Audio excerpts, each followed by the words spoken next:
guys, welcome to our first sewing binder sample tutorial. We're going to start out with just a plain seam. So that means you're going to want to use this pattern piece and cut out 2 of them for your plain seam. So this is in the back of your book, but in the packets I gave everyone, you have one of these, so you don't need to cut into your book. But if you lose that packet, you could always scan and make a copy of this one. So you want to cut out 2 pieces of your muslin, making sure that you cut parallel to that lengthwise grain. With a sample, it's not as important because it's not going to go on the body, but you want to get in the habit. Alright, sorry about that. I just got another phone call. I'm always the most popular when I'm trying to record a video. So, continuing on with the plain seam, you want to have 2 pieces of muslin. You should have your pins readily available. And then you want to flip to page 108 in your textbook for the plain seam.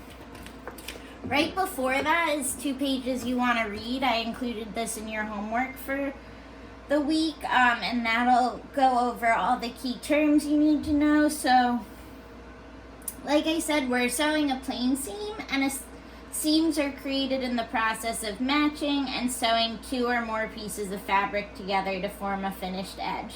So the type of seam selected should be appropriate for the fabric type of garment and location of the seam in the garment.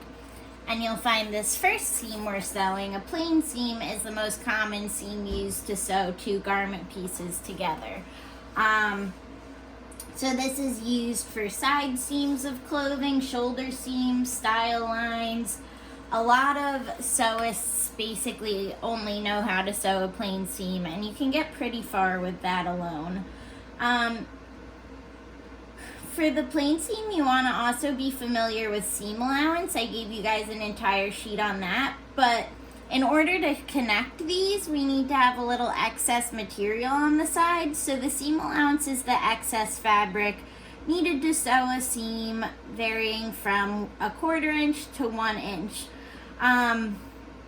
The standard for domestic sewing is 5/8. A lot of times in fashion school, we use 5/8 or 1/2 as well. This is helpful when you're sewing a garment that's going to be worn by a model, because having excess material on the side allows you to take out the garment farther in case it ends up being too small.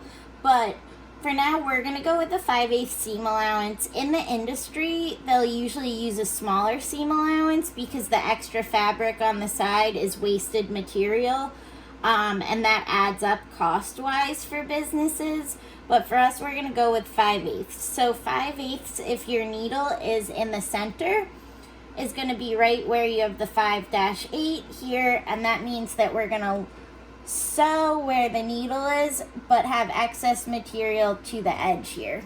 So before we begin sewing, you just want to pin your material.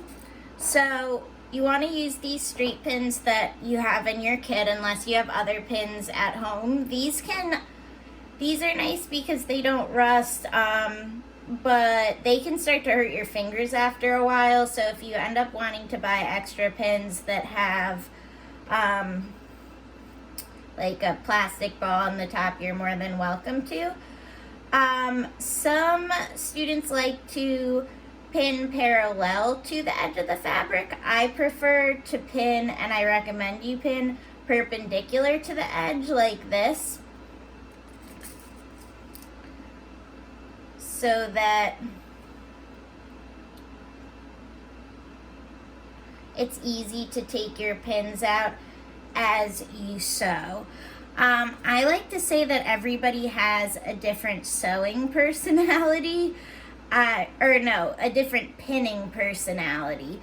So I have friends that are excellent fashion designers and great at sewing that hardly use any pins, maybe use 1 or 2. And then I have friends that are also great at sewing and literally have a pin every half an inch. So it's really just whatever works for you and you feel comfortable with.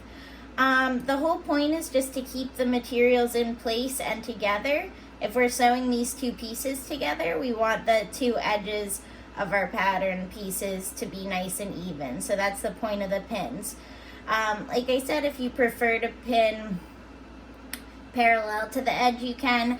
I just, if that's the way you learned, if you're new to sewing, I recommend going perpendicular. The reason being that if you pin parallel like that and you don't take the pin out, that pin when you're sewing is going straight towards the needle and towards the presser foot, and oftentimes will hit something or jam something.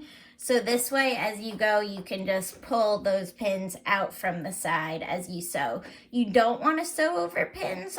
Experienced sewers can sew over pins. I do it sometimes, but you don't want to sew over pins when you're learning or new to sewing, because it's really easy for them to get stuck under the presser foot or for your needle to hit a pin, and that can be dangerous. Most of the time you'll just bend the pin, but I have seen people sew over a pin and break the needle on the pin and have like the needle shoot up. I got hit in the face by a needle. You don't want to worry about that. So for now, take your pins out as you sew.